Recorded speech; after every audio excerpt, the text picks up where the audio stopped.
میاں بیوی پورے ننگے ہو کر کے آپس میں ملاقات کر سکتے ہیں، کوئی حرج کی بات نہیں ہے، لیکن پردے کا اہتمام کا تقاضا یہ ہے کہ انسان مکمل طریقے سے بالکل بے لباس نہ ہو۔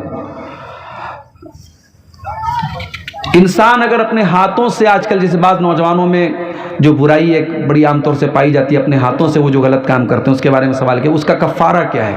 اس کا کوئی کفارہ نہیں ہے۔ انسان اللہ تعالیٰ سے توبہ استغفار کرے اور آئندہ اس کام کے نہ کرنے کا پکا ارادہ کرے، بس یہی اس کا کفارہ ہے۔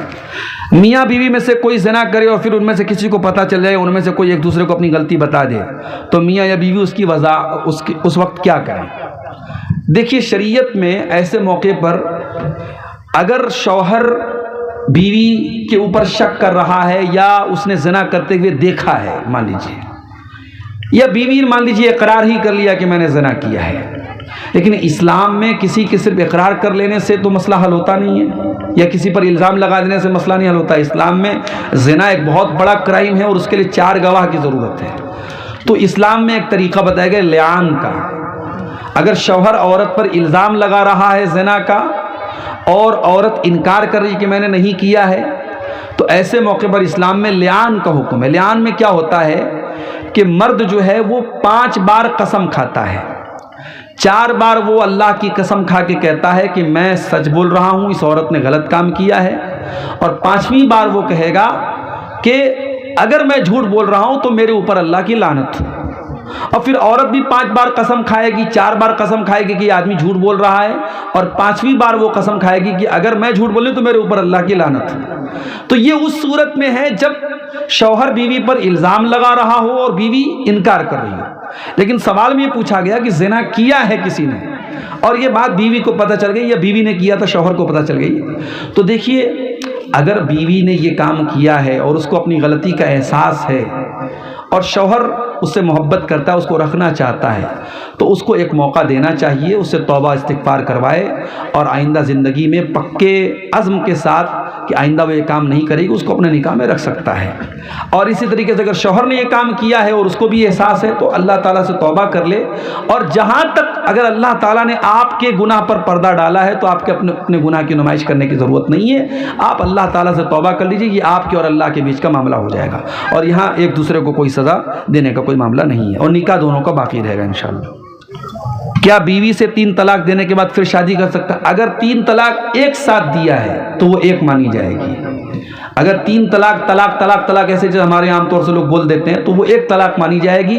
اگر اس طریقے سے طلاق دیا ہے تو 3 پیریڈ آنے کے پہلے اس عورت سے انسان رجوع کر سکتا ہے، اور 3 پیریڈ اگر گزر گیا ہے، 3 بار عورت کو حیض آ گیا اور شوہر نے رجوع نہیں کیا، تو دوبارہ اسی عورت سے وہ نکاح کر سکتا ہے، نیا نکاح کرے گا، نیا مہر ہوگا، مگر ایک طلاق وہ دے چکا ہے، اب آئندہ کبھی وہ بیوی کو طلاق دے گا تو وہ دوسری مانی جائے گی۔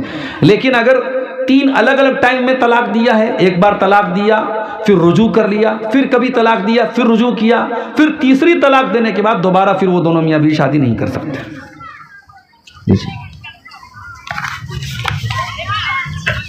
غیر مسلم کے لیے بھلائی کی دعا کر سکتے ہیں، غیر مسلم کی بھلائی کے لیے دعا کر سکتے ہیں، ہدایت کے لیے بھی دعا کر سکتے ہیں، ہے نا۔ اس کے لیے صرف مغفرت کی دعا نہیں کر سکتے، جب تک وہ غیر مسلم ہے مغفرت کی دعا نہیں کریں گے، اس کی ہدایت کے لیے، اس کی بھلائی کے لیے۔ کوئی غیر مسلم آپ کا دوست ہے، وہ کاروبار کر رہا ہے، ٹھیک ہے بھائی اللہ تمہارے کاروبار میں برکت دے، ایسا بول سکتے، کوئی حرج کی بات نہیں ہے۔ جہیز لینا ناجائز ہے، لیکن پھر بھی لڑکی والے دے تو کیا لے سکتے ہیں؟ دیکھیے جو چیز غلط ہے سو غلط ہے، آپ جہاں تک ممکن ہو اس کے خلاف ڈٹیے، منع کیجیے، اور ناجائز تو نہیں اس کو علماء کہتے ہیں، جہیز لینا کوئی ناجائز نہیں ہے، بس یہ ایک ایسی رسم ہے، رواج ہے، جس کی وجہ سے شادی ایک بوجھ بن گئی، خاص طور سے لڑکی کے باپ کے لیے۔ تو آپ اگر لے رہے ہیں، ڈیمانڈ کر رہے ہیں تو بہت غلط ہے، اور اگر آپ نے انکار کیا اور پھر بھی لڑکی کا باپ دے رہا ہے اور آپ نے لے لیا ہے تو یہ حرام اور ناجائز نہیں ہے، لیکن اگر اسی طریقے سے ہر آدمی لیتا رہے گا تو بند کیسے ہوگا؟ اس لیے جہاں تک ممکن ہو اس کا ویرودھ کرنا چاہیے اور نہیں لینا چاہیے۔ وضو کی حالت میں ناخن کاٹنے سے وضو ٹوٹتا ہے یا نہیں؟ نہیں، ناخن کاٹنے سے وضو نہیں ٹوٹتا۔ کون سے موزے پر مسح کرنا جائز ہے؟ تفصیل کے ساتھ وضاحت کریں۔ دیکھیے موزہ جو ہوتا ہے وہ ایک تو جیسے میں پہنے ہوئے ہوں، یہ کپڑے کا موزہ ہوتا ہے، چاہے وہ اونی موزہ ہو چاہے وہ کاٹن کا موزہ ہو، اس کو عربی میں جوربین بولتے ہیں۔ اور ایک موزہ ہوتا ہے چمڑے کا موزہ، اس کو خفین بولتے ہیں۔ دونوں طریقے کے موزے پر مسح کر سکتے ہیں، جائز ہے۔ شرط کیا ہے کہ جتنے حصے کو پیر میں دھونا ضروری ہے موزہ اتنے حصے کو کور کیے ہو۔ آج کل ایسا موزہ بھی ہے بالکل چھوٹا سا موزہ ہوتا ہے، اس میں ٹخنا کھلا رہتا ہے، تو وہ اس موزے پر مسح صحیح نہیں ہے۔ ٹخنا چھپا ہوا ہونا چاہیے، یعنی جتنے حصے کو آپ وضو میں دھلتے ہیں پیر کا اتنا حصہ کم سے کم ڈھکا ہونا چاہیے۔ اور آپ جب موزہ پہنے ہوئے ہوں تو وضو کر کے پہنے ہوئے ہوں، تو اب اس موزے پر آپ اگر مقیم ہیں، اپنے گھر پر ہیں، تو ایک دن اور ایک رات، مثال کے طور پر آج اگر ظہر کی نماز کے بعد آپ نے وضو کر کے موزہ پہنا ہے تو کل اگلے دن آپ ظہر تک اس موزے کو پہنے آپ مسح کر کے نماز پڑھ سکتے ہیں۔ ہاں اگر بیچ میں آپ موزہ اتار دیں گے تو پھر دوبارہ آپ کو پیر دھو کر کے پھر پہننا پڑے گا۔ یا اسی طریقے سے اگر انسان جنابت کی حالت میں ہو جائے گا، بیوی سے مان لیجئے اس نے تعلق قائم کیا یا رات میں اس کو نائٹ فال ہو گیا، تو اب وہ اس کو غسل واجب ہو گیا اس کے اوپر، تو اب پھر وہ موزہ اتارنا پڑے گا۔ ورنہ اگر وہ وضو ٹوٹ رہا ہے بیچ میں تو جب بھی وضو ٹوٹے گا وہ وضو کرے گا اور پیر دھونے کے بجائے پیر پہ موزے پر مسح کر سکتا ہے۔ واللہ اعلم بالصواب۔ اچھا، مقیم کے لیے ایک دن ایک رات ہے، مسافر کے لیے 3 دن اور 3 رات ہے۔ خودکشی کیا ہے اور اس کے جنازے میں شریک ہو سکتے ہیں؟ خودکشی اپنے آپ کو موت کے حوالے کر دینا کسی بھی طریقے سے، چاہے کوئی ڈوب کر کے مر جائے، کوئی جو ہے پھانسی لگا کے مر جائے، زہر کھا کے مر جائے، اپنے آپ کو خود موت کے حوالے کرتا ہے اگر انسان، تو یہ خودکشی ہے، اسلام میں حرام ہے۔ اس کی جنازے کی نماز پڑھی جائے گی۔ البتہ جو علماء ہیں اور جو سماج کے ذمہ دار لوگ ہیں وہ جنازے میں شامل نہ ہوں تاکہ اور لوگوں کو عبرت ہو۔ اللہ کے نبی علیہ السلام کے دور میں جب خودکشی کا معاملہ آیا تو آپ نے صحابہ سے کہا کہ تم لوگ جنازہ پڑھ لو۔ آپ نے جنازہ پڑھنے کا حکم دیا لیکن آپ نے خود نہیں پڑھایا۔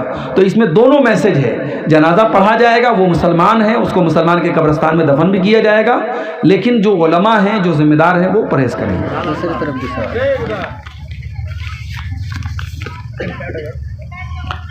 نماز با جماعت مقتدی سورہ فاتحہ کے علاوہ کوئی سورت پڑھے یا نہیں؟ ضروری تو صرف سورہ فاتحہ ہے۔ اگر آپ امام کے پیچھے نماز پڑھ رہے ہیں تو ضروری صرف سورہ فاتحہ ہے۔ اب اگر جیسے سری نماز ہے، ظہر کی نماز ہے، عصر کی نماز ہے، تو اس میں آپ امام کے پیچھے سورہ فاتحہ کے ساتھ کوئی اور سورت بھی پڑھنا چاہے تو پڑھ سکتے ہیں۔ لیکن جو جہری نماز ہے، مغرب، عشاء اور فجر، اس میں آپ کو امام کے پیچھے سورہ فاتحہ پڑھ کے خاموش رہنا ہے اور امام کی تلاوت سننی ہے۔ قعدہ کے بعد آخری 2 رکعتوں میں مقتدی اور امام دونوں سورہ فاتحہ کے علاوہ بھی اور کوئی سورہ شامل کریں یا نہ کریں؟ جو زیادہ راجح بات ہے، جو اللہ کے رسول صلی اللہ علیہ وسلم کی جو عام سنت تھی وہ یہی تھی کہ بعد کی جو 2 رکعتیں ہیں اس میں صرف سورہ فاتحہ پڑھی جائے، لیکن کبھی اللہ کے رسول اس میں کوئی سورت بھی پڑھ لیتے تھے تو پڑھ سکتے ہیں، لیکن عام طریقہ اللہ کے نبی کا یہی تھا کہ آپ اس میں صرف سورہ فاتحہ پڑھتے تھے، جو تیسری اور چوتھی رکعت ہوتی ہے۔ کیا مرحوم کے لیے قرآن خوانی کرنا جائز ہے یا نہیں؟ قرآن کا ثواب کسی اور کو پڑھ کے بخشنا، ٹرانسفر کرنا، اس کا کوئی ثبوت نہیں ہے۔ آپ زندگی میں بھی کسی کو قرآن پڑھ کے ٹرانسفر نہیں کر سکتے، دعا کر سکتے ہیں آپ، لیکن میں تلاوت کروں اور آپ کو اس کا ثواب ٹرانسفر کروں، اس کا کوئی طریقہ قرآن و حدیث سے ثابت نہیں۔ تو جب زندگی میں ثابت نہیں ہے تو مرنے کے بعد بھی ثابت نہیں ہے۔ مرے ہوئے انسان کی طرف سے آپ صدقہ کر سکتے ہیں، اس کی طرف سے اگر اس کا روزہ چھوٹا تھا تو روزہ پورا کریں گے آپ، اگر اس کی حج کی طاقت تھی اور اس نے حج نہیں کیا تھا یا حج کی خواہش تھی، کسی مجبوری کی وجہ سے حج نہیں کر پایا، تو آپ اس کی طرف سے حج کر سکتے ہیں، شرط یہ ہے کہ آپ اپنا حج کر چکے ہوں۔ لیکن قرآن پڑھنے کا کوئی ثبوت نہیں ہے، لہٰذا قرآن نہیں پڑھا جائے گا۔ واللہ اعلم بالصواب۔ آدمی کسی ایسی جگہ ہے جہاں مسجد نہیں اور اذان کی آواز بھی نہیں پہنچتی ہے تو کیا آدمی وہاں خود اذان دے کے نماز پڑھے گا؟ ہندو اکثریت والے علاقے میں اس صورت میں دیکھیے، اللہ کے نبی کی کچھ حدیثوں سے یہ پتہ چلتا ہے کہ اگر انسان صحرا میں ہے، بیابان میں ہے، اکیلا ہے، دور دور تک کوئی نہیں ہے، وہاں بھی نماز کا ٹائم ہے تو وہ اذان دے کے نماز پڑھے۔ تو اس حدیث سے تو یہی بات سمجھ میں آتی ہے جو سوال میں پوچھا گیا کہ اگر انسان ایسی جگہ ہے جہاں مسجد نہیں اور اذان کی آواز نہیں آ رہی ہے تو وہاں پر وہ اذان دے گا اور نماز پڑھے گا، لیکن یہ اذان دینا فرض اور واجب نہیں ہے۔ اگر اس کی بستی میں آس پاس میں کہیں اذان ہو رہی ہو تو کافی ہے، وہ بغیر اذان کے بھی نماز پڑھ سکتا ہے، لیکن اگر اذان کی آواز کانوں تک نہیں آ رہی نہیں تو خود اذان دے کے نماز پڑھے تو زیادہ بہتر ہے. اور اگر ہندو اکثریتی علاقہ ہے اور ملک کا ماحول آپ دیکھ رہے ہیں، اگر وہاں اذان دینے سے کسی قسم کے فتنے کا اندیشہ ہے تو وہ خاموشی کے ساتھ اقامت کہہ کر کے نماز پڑھ لے، انشاءاللہ کوئی حرج کی بات نہیں ہے. دعائے قنوت کے بارے میں وضاحت کیجیے. ہاتھ اٹھا کے کر سکتے ہیں یا نہیں، رمضان میں یا غیر رمضان میں؟ دعائے قنوت میں ہاتھ اٹھا کر کے بھی پڑھ سکتے ہیں، بغیر ہاتھ اٹھائے بھی پڑھ سکتے ہیں. اللہ کے رسول کے صحابہ سے ہاتھ اٹھا کے دعائے قنوت پڑھنا ثابت ہے. نبی علیہ السلام سے اس بارے میں کوئی کلیئر کوئی ثبوت نہیں ملتا، لیکن صحابہ سے ملتا ہے. لہٰذا دونوں طریقہ جائز ہے. اگر انسان ہاتھ باندھے بھی دعائے قنوت پڑھنا چاہے پڑھ سکتا ہے، اور ہاتھ اٹھا کے پڑھنا چاہے پڑھ سکتا ہے. لیکن وطر کی جو دعائے قنوت ہے اس میں رکوع کے پہلے زیادہ بہتر ہے. رکوع کے بعد بھی پڑھ سکتا ہے، لیکن رکوع کے پہلے زیادہ بہتر ہے. واللہ اعلم بالصواب. داڑھی کا سائز بنانا کیسا ہے؟ جیسے داڑھی کا چھیلنا غلط اور حرام ہے، داڑھی کا سائز بنانا بھی غلط ہے. دونوں برابر نہیں ہیں. جو ایک دم داڑھی نہیں رکھتا ہے وہ زیادہ بڑا گناہ کر رہا ہے، لیکن جو داڑھی کو یعنی سیٹنگ کر رہا ہے اور چھوٹی کر رہا ہے تو وہ بھی غلط کر رہا ہے. اللہ کے نبی سے داڑھی کے سلسلے میں جو حدیث ملتی ہو کہ داڑھی کو اس کے حال پہ چھوڑ دیا جائے. نماز کی حالت میں انگلی چٹکانا کیسا ہے؟ غلط ہے، منع کیا گیا حدیث میں. ایک رکعت والی وتر کی نماز میں سورہ فاتحہ کے بعد کتنی سورت پڑھنی چاہیے اور کون کون سی؟ سورہ فاتحہ کے بعد آپ کوئی بھی سورت پڑھ سکتے ہیں. ایک رکعت والی وتر میں بہتر ہے کہ آپ سورہ اخلاص پڑھ لیں، قل هو اللہ احد، جو اللہ کے نبی تیسری رکعت میں پڑھتے تھے، وہی ایک رکعت میں آپ وہی پڑھ لیجئے. اور آپ کو اختیار ہے، آپ چاہیں تو اس کے علاوہ بھی کوئی سورت پڑھ سکتے ہیں. وضو کرنے کے بعد شرمگاہ دیکھنے سے وضو ٹوٹتا ہے یا نہیں؟ شرمگاہ دیکھنے سے وضو نہیں ٹوٹتا ہے. شرمگاہ کو بغیر کپڑے کے ہاتھ لگانے سے وضو ٹوٹتا ہے. اگر ڈائریکٹلی کوئی شرمگاہ کو ہاتھ لگائے گا تو اس کا وضو ٹوٹ جائے گا. کیا فرض نماز کے بعد یا پہلے سنتیں نہیں پڑھنے سے گناہ ہوگا؟ گناہ تو نہیں ہوگا. فرض تو انسان کے اوپر جو فرض نمازیں وہی ہیں، لیکن سنتیں جو اللہ کے نبی پابندی سے پڑھتے، جس کو ہم سنت مؤکدہ کہتے ہیں، اگر یہ انسان اس کو لگاتار چھوڑے گا تو یہ اللہ کے رسول کی محبت کے خلاف ہے، آپ کی سنت پر عمل کے خلاف ہے. اگر آپ کو نبی سے محبت ہے تو نبی کی سنتوں سے بھی محبت ہونی چاہیے. اور جن چیزوں کو اللہ کے نبی نے پابندی سے کیا ہے ان کو ہمیں پابندی سے کرنا چاہیے. اس لیے سنن رواتب جو ہیں، جو سنتیں جن کو ہم کہتے ہیں، ان کو نہیں چھوڑنا چاہیے. کیا قبرستان میں جا کے ماں باپ کے لیے دعا کرنا جائز ہے؟ بالکل جائز ہے، مگر کوئی دن مت متعین کیجئے، کوئی ٹائم مت فکس کیجئے. آپ کبھی بھی قبر پہ جا کے دعا کر سکتے ہیں. اور ہاں، قبرستان جا کر کے دعا کرنا ضروری نہیں، آپ گھر میں بیٹھ کے بھی دعا کر سکتے ہیں، مسجد میں بیٹھ کے بھی دعا کر سکتے ہیں. کسی کے دماغ میں یہ نہ رہے کہ ہم قبرستان جائیں گے تبھی دعا ہوگی، لیکن کبھی کبھی قبرستان جانا چاہیے، جا سکتے ہیں. ولد الزنا یا بنت الزنا سے شادی کرنا جائز ہے یا نہیں؟ جائز ہے. اس بیچارے کی تو کوئی غلطی نہیں، اس کے ماں باپ اس کے گناہ کے ذمہ دار ہیں، اس کی کوئی غلطی نہیں ہے. مدرسے میں جو صدقہ آتا ہے اس میں کس کا حق ہوتا ہے؟ ہاسٹل والے بچے کا ہوتا ہے یا جاگیر والے بچے کا ہوتا ہے؟ دیکھیے، ہاسٹل یا جاگیر سے مطلب نہیں ہے. مدرسے میں جو صدقہ آتا ہے، اگر وہ مدرسہ دینی تعلیم دے رہا ہے اور اس میں زیادہ تر غریب بچے پڑھ رہے ہیں تو وہ تمام لوگوں پر وہ پیسہ خرچ ہو سکتا ہے. ہاں، اگر اس میں کچھ ایسے بچے ہیں جو مالدار گھر کے ہیں تو ان کو کھانے وغیرہ کا جو پیسہ ہے وہ دینا چاہیے. باقی مدرسے کی پڑھائی پر، بچوں کے تعلیم پہ جو پیسہ خرچ ہو رہا ہے تو صدقہ کا پیسہ خرچ ہو سکتا ہے، کوئی حرج کی بات نہیں ہے. زکوٰۃ کا پیسہ بھی اس پر خرچ ہو سکتا ہے، کیونکہ اللہ تعالیٰ نے زکوٰۃ کے جو مصارف بیان کیے ہیں اس میں ایک وفی سبیل اللہ بھی ہے. تو فی سبیل اللہ میں بہت سارے علماء کا یہ کہنا ہے کہ مدارس بھی آتے ہیں، دینی ادارے بھی آتے ہیں، کیونکہ یہاں پہ دین کی تبلیغ ہوتی ہے. تو دعوت و تبلیغ کے تعلق سے جتنی چیزیں ہیں وہ سب فی سبیل اللہ میں آتی ہیں، لہذا اس پہ صدقہ اور زکوٰۃ کی رقم خرچ کر سکتے ہیں. کیا اپنی کمائی سے اپنا عقیقہ دے سکتے ہیں؟ اگر ماں باپ نے کسی وجہ سے نہیں کیا تو آپ دے سکتے ہیں، کوئی حرج کی بات نہیں ہے. کیا بکرا کے بدلے میں کوئی بڑا جانور دے سکتے ہیں؟ کچھ علماء نے اجازت دی ہے بڑے جانور کی، لیکن کوئی مضبوط دلیل نہیں ہے اس کی. حدیثوں سے جو بات ثابت ہے وہ چھوٹے جانور کی ثابت ہے، لہذا بہتر اور اولیٰ یہی ہے کہ انسان چھوٹے جانور کا، بھیڑا ہو یا بکرا ہو، اسی کا عقیقہ دے. بڑے جانور کے عقیقہ کا کوئی مضبوط دلیل اس کی ملتی نہیں ہے. گاؤں میں فطرہ اکٹھا کر کے نماز ادا کرنے کے بعد تقسیم کرتے ہیں، کیا یہ صحیح ہے؟ قرآن و حدیث کی روشنی میں جواب دیں. بہتر یہ ہے کہ آپ اس کو نماز کے پہلے ہی تقسیم کر دیں. اس لیے کہ اللہ کے نبی نے بڑی سختی کے ساتھ کہا ہے کہ فطرہ جو ہے وہ ہمیں عید کی نماز کے پہلے پہلے نکالنا ہے، اور آپ اس کو جمع کر کے بعد میں تقسیم کرنا تو یہ مناسب بات نہیں ہے۔ اس کو جو بھی حقدار ہیں پہلے ہی وہاں دے دینا چاہیے، چاہے وہ استعمال بعد میں کرے لیکن دے دینا چاہیے اس کو پہلے ہی۔ نماز جنازہ میں تکبیر کے ساتھ رفع الیدین کریں یا نہ کریں، دونوں ثابت ہے۔ جنازے کی نماز میں آپ تکبیر کے ساتھ رفع الیدین کر بھی سکتے ہیں، نہیں بھی کر سکتے، دونوں کا ثبوت ملتا ہے۔ پہلا بچہ اور دوسرے بچے کے بیچ میں اگر 1 سال 2 سال کا وقت لیا جائے تو اس کا حلال طریقہ کیا ہے؟ دیکھیے، اگر بچوں کے بیچ میں گیپنگ آپ اس لیے رکھتے ہیں تاکہ بھئی بچوں کو جیسے 2 سال تک دودھ پلانے کی مدت شریعت نے بتائی ہے، یا بیوی کی جو صحت ہے وہ اس لائق نہیں ہے کہ 1 سال کے بعد فوراً بچہ پیدا ہو، تو اس صورت میں جب بیوی کی صحت کا مسئلہ ہے یا بچے کی پرورش کا مسئلہ ہے تو 2 بچوں کے بیچ میں گیپنگ رکھی جا سکتی ہے۔ اس میں وہ تمام طریقے اپنائے جا سکتے ہیں جس میں حمل کو ضائع نہ کیا جا رہا ہو۔ اگر حمل پریگننسی ہونے کے بعد، گربھ دھارن ہونے کے بعد اس کو ڈسٹرائے کیا جاتا ہے تو وہ گناہ ہے، حرام ہے۔ اس کے پہلے کے جو پروسیس ہیں، آپ لوگ سمجھدار ہیں، ڈاکٹروں سے مل کر کے مشورہ کر کے آپ اس پہ عمل کر سکتے ہیں، اس میں کوئی حرج کی بات نہیں ہے۔ لیکن کوئی پرماننٹ طریقہ جیسے نسبندی ہوتی ہے پرماننٹ، وہ ہمیشہ کے لیے بچہ بند ہو جاتا ہے، تو وہ چیز کرانا جائز نہیں ہے، الا یہ کہ عورت بہت کریٹیکل سچویشن میں ہو، ڈاکٹروں نے کہہ دیا ہو کہ اب آگے اگر بچہ ہوگا تو اس کی جان کو خطرہ ہے، تو اس صورت میں آپریشن وغیرہ کرایا جا سکتا ہے۔ قبرستان میں جوتا پہن کر کے نماز کیا ہے؟ نماز یا مٹی دینے جانا کیسا ہے؟ جا سکتے ہیں، اللہ کے رسول کے دور میں لوگ جوتا پہن کے قبرستان میں جاتے تھے، لیکن جوتا پہن کر قبر پہ چلنا یہ مناسب بات نہیں۔ اگر آپ کے قبرستان میں قبر اور بیچ کا راستہ الگ الگ نہیں ہے تو بچنا چاہیے۔ جو قبر کے اوپر اللہ کے نبی نے مردوں کا بھی ویسے احترام کرنے کا حکم دیا ہے جیسے زندوں کا احترام کرنا ہے، تو کسی کی قبر پہ آپ جوتا پہن کے چلیں یہ مناسب بات نہیں ہے۔ تو یا تو قبرستان میں چلنے کا راستہ الگ ہو، اور راستہ الگ نہیں تو جوتا پہن کے جانے سے بچنا چاہیے، لیکن جوتا پہن کے جانا جائز ہے۔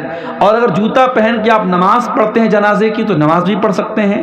بعض لوگ کیا کرتے ہیں، جنازے کی نماز جب پڑھتے ہیں تو جوتا اتار کے اس کے اوپر کھڑے ہو کے پڑھتے ہیں، تو وہ بیوقوفی ہے، اس کی کوئی ضرورت نہیں ہے۔ ہاں، اگر جوتے میں کوئی گندگی لگی ہے تو اس کو زمین پہ آپ رگڑ دیجیے، صاف ہو جائے گا، آپ جوتے کو پہن کے نماز پڑھ سکتے ہیں۔ اگر بیوی کو مذاق میں یا غصے میں کہے کہ تجھ کو طلاق دے دیا تو کیا طلاق پڑ جائے گی؟ ہو جائے گی طلاق۔ غصے میں یا مذاق میں بھی طلاق دینے سے طلاق ہو جائے گی، لیکن جیسا کہ میں نے کہا کہ ایک بار میں ایک ہی طلاق ہوگی۔ اولاد سے محروم جوڑو، اور روزی روٹی سے پریشان لوگوں، اور کاروبار سے پریشان لوگوں، رات میں اٹھا کرو، تہجد پڑھا کرو، اور تہجد کے سجدے میں گر کر کے اللہ سے اپنا سوال کرو، اللہ سے مانگو تمہیں جو مانگنا ہے۔ خولہ بنت ثعلبہ اللہ سے دعا کرتی ہیں اور اللہ قرآن کی آیت نازل کر دیتا ہے، قد سمع اللہ قول التی تجادلک فی زوجہا وتشتکی الی اللہ۔ اے میرے نبی، اللہ تعالیٰ نے اس عورت کی فریاد کو سن لیا جو آپ سے آ کر کے جھگڑا کر رہی تھی، تشتکی الی اللہ، آپ سے جھگڑا کر رہی تھی اور اللہ سے شکوہ کر رہی تھی، واللہ یسمع تحاورکما، اور اے نبی جب آپ اس عورت سے بات چیت کر رہے تھے اللہ تعالیٰ آپ کی اور اس عورت کی بات چیت کو سن رہا تھا۔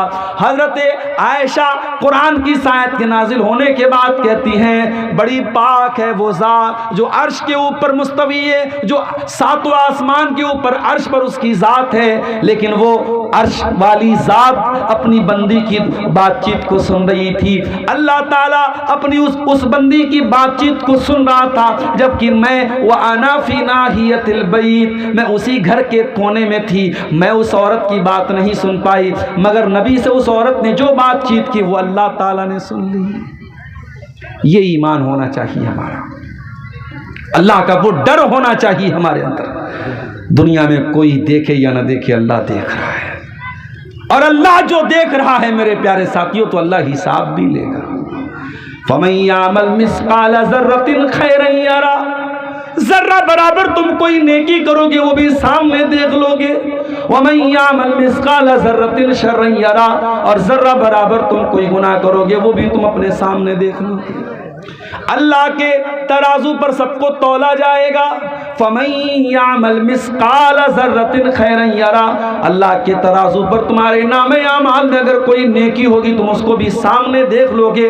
وَمَن يَعْمَلْ مِثْقَالَ ذَرَّةٍ شَرًّا يَرَهُ. اور ذرہ برابر نام اعمال میں کوئی گناہ ہوگا وہ بھی تم دیکھ لو گے. اللہ کے رسول کے پاس ایک صحابی آئے. اے اللہ کے نبی، میرے کچھ غلام ہیں، بڑی بدتمیزی میرے ساتھ کرتے ہیں، بڑی نافرمانی کرتے ہیں، میں ان کو گالی بھی دے دیتا ہوں، کبھی کبھی مار بھی دیتا ہوں. اے اللہ کے نبی، کہیں اللہ تعالیٰ کے میری پکڑ تو نہیں ہوگی، کہیں مجھ کو سزا تو نہیں دی جائے گی؟ آپ نے فرمایا اے میرے صحابی، تمہارے جو غلام تمہاری نافرمانی کرتے ہیں، تمہارے ساتھ جو بدتمیزی کرتے ہیں، اللہ تعالیٰ کے اس کو بھی تولا جائے گا، اور تم جو سزا دیتے ہو اس کو بھی تولا جائے گا. اگر تمہاری سزا کم ہوگی اور ان کی نافرمانی زیادہ ہوگی، کان لکل فضل، تو تمہارا فائدہ ہو جائے گا، تمہیں ان کی کچھ نیکیاں مل جائیں گی، تمہارے کچھ گناہ ان کو دے دیے جائیں گے. لیکن اے میرے صحابی، اگر تمہارے غلاموں کی بدتمیزی کم نکلی، ان کی نافرمانی کم نکلی اور تمہاری سزا زیادہ نکلی، تو پھر تمہارا نقصان ہو جائے گا اور تمہاری کچھ نیکیاں کم ہو جائیں گی اور ان کے کچھ گناہ تمہارے اوپر لاد دیے جائیں گے.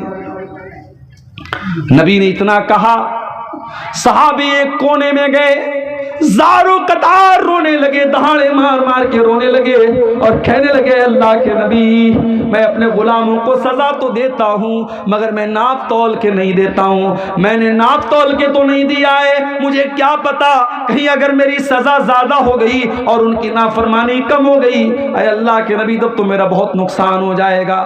آپ نے فرمایا اے میرے صحابی، کیا تو نے قرآن کی آیت نہیں پڑھی ہے؟ اللہ نے قرآن میں فرمایا وَنَضَعُ الْمَوَازِينَ الْقِسْطَ لِيَوْمِ الْقِيَامَةِ، ہم قیامت کے دن انصاف کا ترازو رکھیں گے. وَإِن كَانَ مِثْقَالَ حَبَّةٍ مِّنْ خَرْدَلٍ أَتَيْنَا بِهَا، اور ایک رائی کے دانے کے برابر بھی اگر کوئی چیز ہوگی اللہ کے ترازو پر تمہارے سامنے آ جائے گی. وَكَفَى بِنَا حَاسِبِينَ، اور اللہ جب حساب لے گا تو ایک ایک چیز کا حساب لے گا. اے میرے صحابی، تم نے اپنے غلاموں کو جو سزا دی ہے وہ تو تولی جائے گی، وہ تو ناپی جائے گی. صحابی نے کہا اے اللہ کے رسول، میں اتنا بڑا خطرہ مول نہیں لے سکتا، میں اتنا بڑا رسک مول نہیں لے سکتا، میں آپ کو گواہ بنا کے کہتا ہوں انی اشہدکم علی انہم احرار کلہم. اے اللہ کے نبی، میں آپ کو گواہ بنا کے کہتا ہوں میں اپنے سارے غلاموں کو آزاد کر رہا ہوں. آج دیش سے بھرشٹاچار کیوں نہیں ختم ہو رہا ہے؟ کیوں یہ کرپشن ہو رہا ہے؟ کیوں یہ پل ٹوٹ جاتے ہیں؟ کیوں یہ سڑکیں خراب بنتی ہیں؟ کیوں یہ چوری ہوتی ہے؟ کیوں یہ بے ایمانی ہوتی ہے؟ کیونکہ ڈر کا احساس نہیں ہے، جواب دہی کا احساس نہیں، کسی کو جواب دینا ہے. اسکول میں پڑھانے والا ٹیچر، فون آ گیا ادھیکاری آ رہا ہے، ٹیچر ہوشیار ہو جاتا، ادھیکاری آ رہا ہے، بچوں جلدی سے کتاب کھول لو.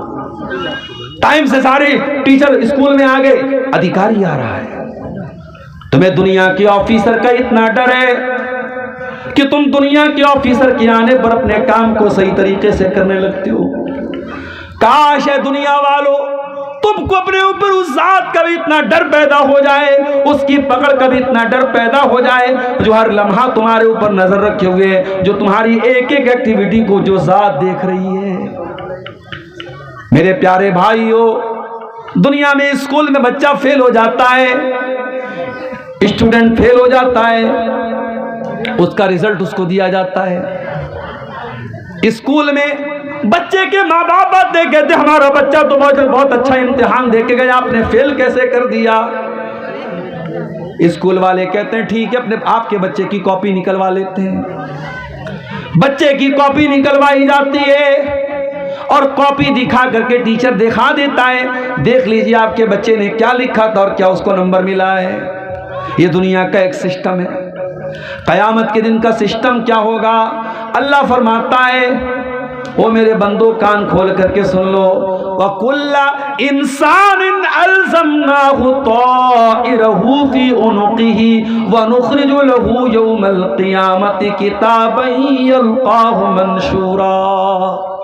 اے میرے بندو، ہم قیامت کے دن ہر انسان کی گردن میں اس کا نام اعمال ٹانگ دیں گے، اس کی زندگی بھر کی کتاب ٹانگ دیں گے، اس کا زندگی بھر کا کچا چٹا اس کی گردن میں ٹانگ دیں گے، اور ہم کہیں گے اقرا کتابک کفا بنفسک اليوم علیک حسیبا۔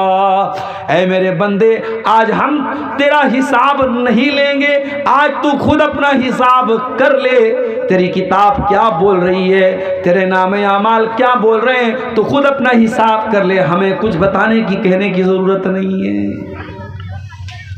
دنیا میں اپرادھی جیل میں جاتا ہے، بڑا اپرادھی ہوتا ہے تو جیل میں اس کو وی آئی پی ٹریٹمنٹ ملتا ہے، جیلر سے اس کی دوستی ہو جاتی ہے۔ بعض اپرادھیوں کے بارے میں تو یہاں تک ملا کہ ان کو جیل میں اے سی کمرہ ملتا ہے، پسند کا کھانا ملتا ہے، مرغا مل رہا ہے، مٹن مل رہا ہے، جیل نہ ہوئی صاحب گھر سے اچھا ہو گیا۔ اللہ تعالیٰ کے ایسا کوئی سسٹم نہیں ہے۔ اللہ کے یہاں جو مجرم ہے اس کو کوئی بچانے والا نہیں ہے۔ اور قیامت کے دن اگر مجرم سوچے گا میں جھوٹی گواہی دے کے بچ جاؤں، میں جھوٹ بول کے بچ جاؤں، اللہ فرماتا ہے الیوم نختم علی افواہہم وتکلمنا ایدیہم وتشہد ارجلہم بما کانوا یکسبون۔ میرے بندو، ہم تمہارے منہ پر آج مہر لگا دیں گے، آج تمہارا ہاتھ تمہارے خلاف گواہی دے گا، تمہارا پیر تمہارے خلاف گواہی دے گا۔ ہاتھ بولے گا کیا کیا تم نے کیا ہے، پیر بولے گا کیا کیا تم نے کیا ہے۔ حتی اذا ما جاؤوها شہد علیہم سمعہم وابصارہم وجلودہم بما کانوا یعملون۔ انسان کے کان اس کے خلاف گواہی دیں گے، انسان کی آنکھیں اس کے خلاف گواہی دیں گی، انسان کی چمڑی اس کے خلاف گواہی دے گی۔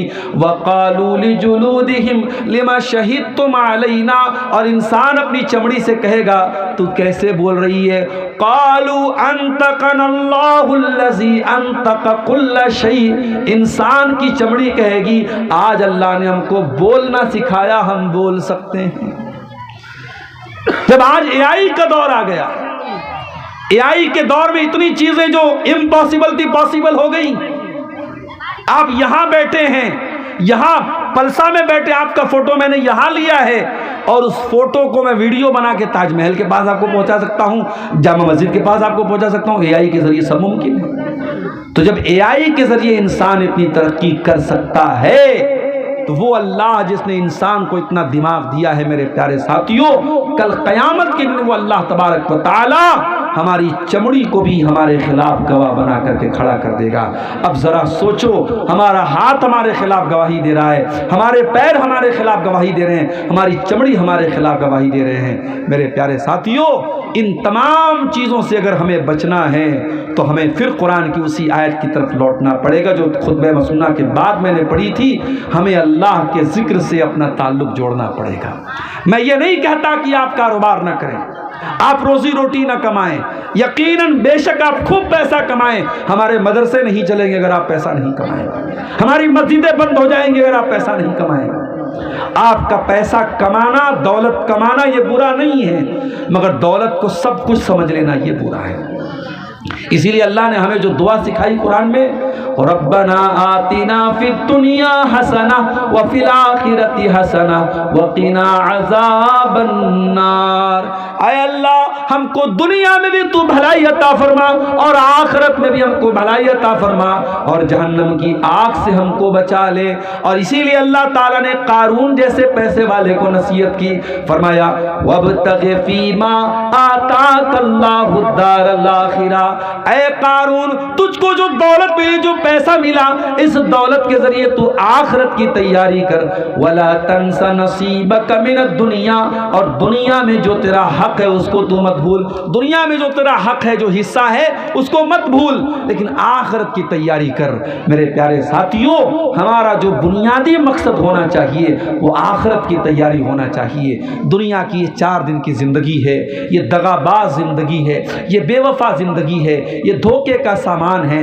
اس دنیا کی جوانی ہمیشہ نہیں، اس دنیا کی طاقت ہمیشہ نہیں، اس دنیا کی خوبصورتی ہمیشہ نہیں، اس دنیا کی دولت ہمیشہ نہیں۔ جس دن سانس ٹوٹے گی، جس دن دل کی دھڑکن بند ہوگی، سب ٹھاٹ پڑا رہ جائے گا۔ جب لاد چلے گا بنجارا، نہ ہماری کفن میں کوئی جیب ہوگا، نہ ہماری قبر میں ہم کو کوئی روشنی کرنے والا نہ ہوگا، نہ ہمارے بچے ہمارے ساتھ قبر میں اتریں گے، سب ہمیں چھوڑ کے مٹی دے کے ہاتھ جھاڑ کے چلے جائیں گے۔ جب قبر پر ہمیں لوگ مٹی دیں گے تو گویا کہیں گے لحد تک آپ کی تعظیم کر دی، لحد تک آپ کی تعظیم کر دی، اب آگے آپ کے اعمال جانے۔ اب یہاں تک ہم نے آپ کی عزت کر دی، قبر میں آپ کو لے کے چلے آئے، کفنا دیا، دفنا دیا، اب آگے آپ کو فیس کرنا ہے میرے پیارے ساتھیوں۔ اسی لیے ان مدرسوں کو چلاؤ، ان مدرسوں کو قائم رکھو۔ اس دور میں یہ مدرسے ہیں جو بتاتے ہیں کہ اللہ کون ہے، یہ مدرسے ہیں جو بتاتے ہیں رسول کون ہے، یہ مدرسے ہیں جو بتاتے ہیں دین کیا ہے۔ قبر میں 3 ہی سوال پوچھا جائے گا، تیرا رب کون ہے، تیرے رسول کون ہے، تیرا دین کیا ہے۔ اور ان تینوں سوالوں کا جواب دنیا کی کسی نالج میں نہیں ملے گا، ملے گا تو رب کے قرآن میں ملے گا، ملے گا تو مصطفیٰ کے فرمان میں ملے گا۔ اسی لیے اللہ کے نبی فرماتے ہیں جب بندہ مرنے کے بعد قبر میں جاتا ہے اور منکر نکیر اس سے سوال کرتے ہیں تیرا رب کون ہے، تیرے نبی کون ہے، تیرا دین کیا ہے، اور بندہ ان تینوں سوالوں کا صحیح جواب دیتا ہے تو فرشتہ پوچھتا ہے کہ تجھے ان تینوں سوالوں کا جواب کیسے پتہ چلا؟ تو بندہ کہتا ہے قرأت کتاب اللہ، میں نے اللہ کی کتاب کو پڑھا تھا، فآمنت بہ، میں اللہ کی کتاب پر ایمان لایا تھا، وصدقت بہ، اور میں نے اللہ کی کتاب کی تصدیق کی تھی۔ آج 31 دسمبر کی رات ہے اور 12 بجنے کے بعد ابھی 1 بج رہے ہیں تقریباً، پوری دنیا میں اس وقت جشن منایا جا رہا ہے۔ ہیپی نیو ایئر کے نام سے ہزاروں لاکھوں روپے کے پٹاخے چھوڑے جا رہے ہیں، آج شرابیں پی جا رہی ہیں، آج زناکاریاں ہو رہی ہیں، آج بڑے بڑے پکنک اسپاٹ پر لڑکے لڑکیوں کو لے کے گھومنے پھرنے گئے ہیں میرے پیارے ساتھیوں۔ اور یہ سارے کام کرنے والوں میں اپنے آپ کو مسلمان کہنے والے لوگ بھی شامل ہیں۔ ہمیں دوسروں سے شکوہ نہیں ہے، ہمیں شکوہ ہے ان سے جو اپنے آپ کو مسلمان کہتے ہیں۔ اور ہمیں اقبال کا وہ شعر یاد آتا ہے، وضع میں تم ہو نصارا تو تمدن میں ہنود، وضع میں تم ہو نصارا تو تمدن میں ہنود، یہ مسلمان ہیں جنہیں دیکھ کے شرمائے یہود۔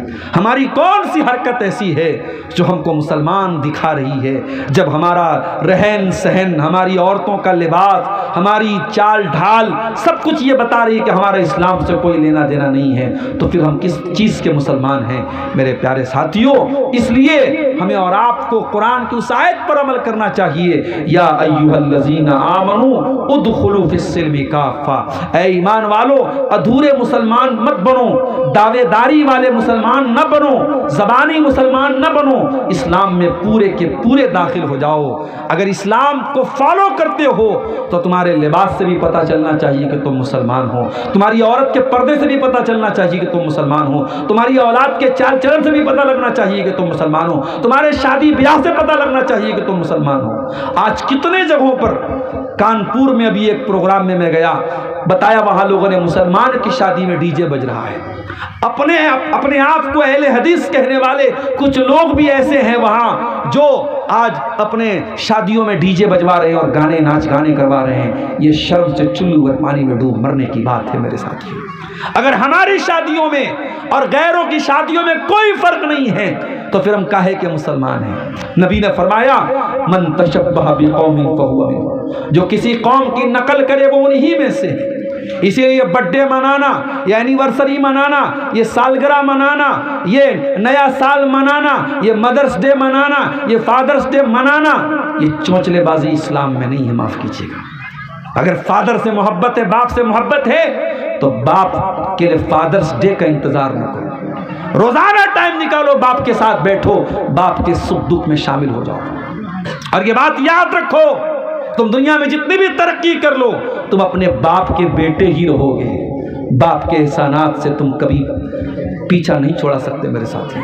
باپ جب تک زندہ ہے تمہیں قدر نہیں ہو رہی ہے. جس دن باپ جائے گا تمہیں اندازہ ہوگا کتنے بوجھ تھے جو تمہارا باپ اپنے سر پہ اٹھاتا تھا, اور تم کو تمہارے باپ نے بالکل تم کو اس سے بری کر کے رکھا تھا, تمہیں بے خوف کر کے رکھا تھا. یہ مدرس ڈے منانے والے, گھر میں بوڑھی ماں بیچاری کھانس رہی ہے, اس کی دوا کے پیسے نہیں ہیں, اور یہ واٹس ایپ پہ اسٹیٹس لگا رہا ہے ماں یہ ہوتی ہے, ماں وہ ہوتی ہے, ماں کے سامان پہ لیکچر جھاڑ رہا ہے. یہ چونچلے بازیاں اسلام کی نہیں ہے میرے پیارے صاحب. اسلام بری ہے ان سے, اس لیے اپنے آپ کو ان چونچلے بازیوں سے آزاد کرو. اپنے نکاح کو سمپل بناؤ. نکاح میں لڑکے کو ولیمہ کرنا ہے, ولیمہ کی طاقت ہے تو ولیمہ کرو, وہ بھی طاقت نہیں تو ولیمہ فرض نہیں, ضروری نہیں ہے ولیمہ. اور میں کبھی کبھی سوچتا ہوں لوگ بینک سے لون لے کے شادیاں کرتے ہیں. اسی بہار میں میرے پاس نمونے موجود ہیں. لوگوں نے بتایا مولانا اپنا کھیت بیچ کے لڑکی کی شادی لوگ کرتے ہیں, زمینیں بیچ کے لڑکی کی شادی کرتے ہیں.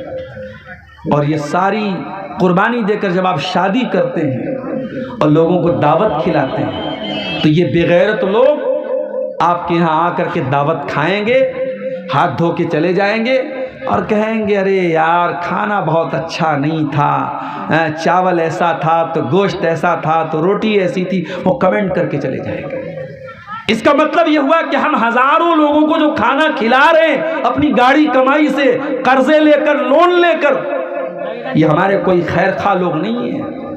کہیں کہیں تو بارات لوٹ گئی ہے صاحب, بارات کے مطلب کا ناشتہ نہیں ملا, بارات کے مطلب کا کھانا نہیں, بارات لوٹ جاتی ہے. اتنے بے غیرت ہو چکے ہیں میرے پیارے ساتھیو ہم. اور ایک انسان نہ جانے کہاں کہاں سے انتظام کر کے اپنی بیٹی کی شادی کرتا ہے, اس کی عزت کا سوال ہوتا ہے, اور وہاں باراتی جا کر کے وہاں ایٹیٹیوڈ دکھاتا ہے کہ ہمیں یہ ناشتہ چاہیے اور ہمیں وہ ناشتہ, ہمیں دیسی مرغا چاہیے اور ہمیں یہ چاہیے. وہاں جا کر کے تم نوٹنکی کرتے ہو. چلو اور پانی میں ڈوب مرنا چاہیے. نہ اسلام میں بارات کی کوئی حیثیت ہے, نہ جہیز کی کوئی حیثیت ہے, نہ یہ باراتیوں کے ایٹیٹیوڈ کی کوئی حیثیت ہے. نبی نے 9 شادیاں, نبی کی 9 بیویاں ایک ساتھ تھیں. نبی نے ٹوٹل 11 شادیاں کی. نبی کی بیویوں میں کون سی بیوی کی شادی کے موقع پر نبی بارات لے کے گئے, ذرا بتا دو ہم کو. نبی کی 4 بیٹیاں تھیں, کون سی بیٹی کو نبی نے جہیز دیا, ذرا بتا دو ہمیں. آج ہم اور آپ اپنے آپ کو اہل حدیث بولتے ہیں.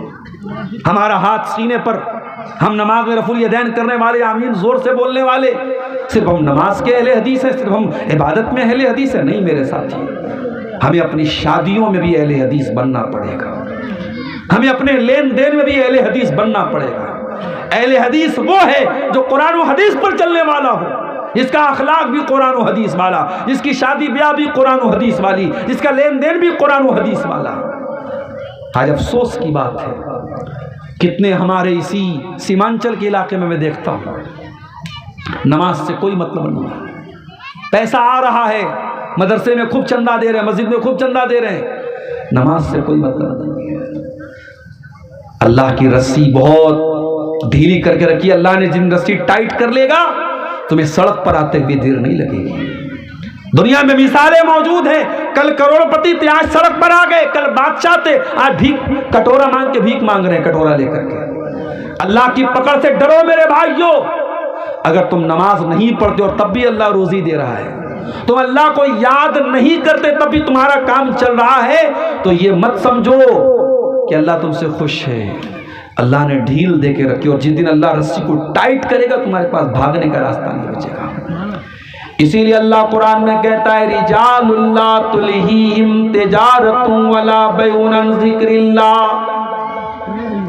حقیقت میں مرد وہ لوگ ہوتے ہیں جو کاروبار بھی کرتے ہیں, جو لین دین بھی کرتے ہیں, مگر ان کا کاروبار ان کو اللہ کے ذکر سے, نماز سے غافل نہیں کرتا ہے. یخافون یوما تتقلب فیہ القلوب والابصار. وہ اس دن سے ڈرتے ہیں جس دن آنکھیں اپنی جگہ پہ نہیں رہیں گی, کلیجے اپنی جگہ پہ نہیں رہیں گے, آنکھیں الٹ پلٹ جائیں گی, کلیجے الٹ پلٹ جائیں گے. نماز پڑھو میرے بھائیو, اپنے بچوں کو بھی نمازی بناؤ, اپنے گھر کا ماحول ایسا بناؤ کہ ایک آدمی بھی نماز نہ پڑھے تو اس کا حساب لیا جائے. مائیں جب مصلی پر بیٹھے تو بیٹیوں کو لے کر کے بیٹھے, ماں اپنی بچیوں کو نمازی بنائے, باپ اپنے بچوں کو نمازی بنائے. عیسیٰ علیہ السلام جب دنیا میں پیدا ہوئے اپنی ماں کی گود میں پہلا لفظ انہوں نے کیا بولا تھا؟ قال انی عبداللہ، میں اللہ کا بندہ ہوں، آتانی الکتاب وجعلنی نبیا، اللہ نے مجھ کو اپنی کتاب دی، اللہ نے مجھ کو اپنا نبی بنایا، وجعلنی مبارکا اینما کنت واوصانی بالصلاۃ، اور اللہ نے مجھے برکت والا بنایا اور اللہ نے مجھے نماز کا حکم دیا ہے۔ عیسیٰ علیہ السلام دودھ پیتے بچے ہیں، اپنی ماں کی گود میں پہلا جملہ کیا بولتے ہیں؟ اللہ نے مجھے نماز کا حکم دیا ہے۔ اگر عیسیٰ اپنی ماں کی گود میں نماز کی بات کر رہے ہیں تو میرے پیارے ساتھیوں، ہماری اور آپ کی زندگی میں بھی نماز ہونی چاہیے۔ آئیے، یہ رات کا سہانا وقت ہے، ہم اس وقت میں یہ عزم کریں، یہ عہد کریں اور یہاں سے یہ عہد کر کے جائیں کہ اگر ہماری زندگی میں نماز نہیں ہے تو ہم نماز لائیں گے، اگر ہماری زندگی میں اللہ کا ذکر نہیں ہے تو ہم ذکر لائیں گے، ہم اللہ کو یاد کریں گے۔ اور یاد رکھو میرے بھائیوں، ملک کے حالات بہت اچھے نہیں ہیں۔ ابھی اس ملک میں ایک مفتی صاحب نے جب ایک غیر مسلم کو، غیر مسلم ہی اس کو کہا جائے گا، جو اللہ کو نہیں مانتا وہ مسلمان کہاں ہے، ایک ملحد کو ایک مسلمان عالم دین نے جب اس کو لاجواب کر دیا تو یہ بات بہت سارے لوگوں کو ہضم نہیں ہوئی۔ اب مفتی صاحب کے پرانے ویڈیوز نکال کر کے مفتی صاحب کے خلاف ایک ماحول بنایا جا رہا ہے، اور دعا کیجیے اللہ خیر کا معاملہ کرے، ورنہ بہت بڑی مصیبت میں مفتی صاحب کو ڈالنے کی کوشش ہو رہی ہے۔ حالات یہ ہے میرے پیارے ساتھیوں، اور ان حالات میں ہماری ذمہ داری کیا ہے؟ ہماری بہت بڑی ذمہ داری یہ ہے کہ ہم اللہ سے اپنا تعلق مضبوط کریں میرے ساتھیوں۔ اگر اللہ ہم سے ناراض رہے گا تو ہم دنیا میں کبھی عزت نہیں پا سکتے۔ عزت اور ذلت اللہ کے ہاتھ میں ہے۔ عزت ولی رسول ہی ولی المؤمنین، عزت اللہ کے لیے، عزت رسول کے لیے، عزت ایمان والوں کے لیے۔ وَتُعِزُّ مَن تَشَاءُ وَتُذِلُّ مَن تَشَاءُ، اللہ جسے چاہتا ہے عزت دیتا ہے، اللہ جسے چاہتا ہے ذلت دیتا ہے۔ اگر ہمیں دشمن کی چال سے بچنا ہے، اگر ہمیں ظالموں کے ظلم سے بچنا ہے تو ہمیں اللہ سے اپنا تعلق مضبوط کرنا پڑے گا میرے ساتھیوں۔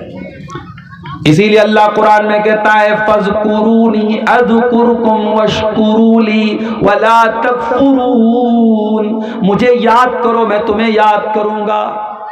اے میرے بندو، جب تمہاری زندگی میں ہمارا ذکر ہوگا، جب تم ہم کو یاد کرو گے تو ہم تم کو یاد کریں گے، جب تم ہمارا شکریہ ادا کرو گے تو ہم تمہیں دنیا میں عزت دیں گے۔ میرا شکریہ ادا کرو، میری ناشکری مت کرو۔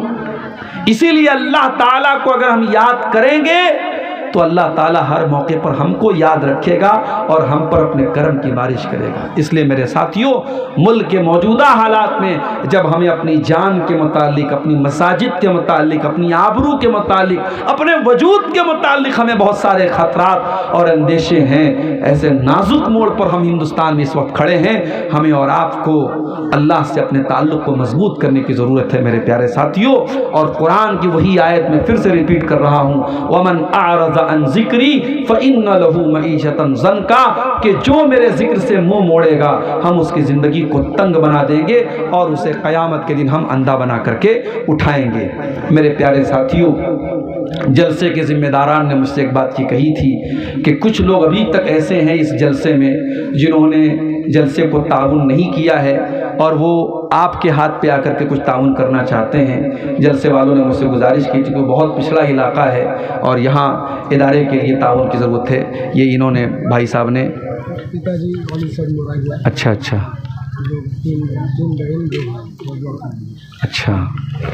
انہوں نے اپنے والد صاحب کی طرف سے جو ہے یہ 1000 روپے کا تعاون پیش کیا ہے۔ جزاک اللہ خیرہ، اللہ تعالیٰ ان کے تعاون کو قبول فرمائے۔ آپ لوگ بھی آگے بڑھیے، اب وقت جو ہے ختم ہو چلا ہے، تقریر اپنے آخری مرحلے میں ہے، آپ حضرات آگے بڑھیں اور جو لوگ ابھی تک اس مدرسے کو تعاون نہیں کیے ہیں وہ آگے بڑھ کر کے اس ادارے کو تعاون دیں۔ اللہ تعالیٰ آپ کے صدقات اور خیرات کو قبول فرمائے۔ کچھ سوالات کی بات تھی، آئے ہیں کیا کچھ سوالات؟ جی آئے، دیجیے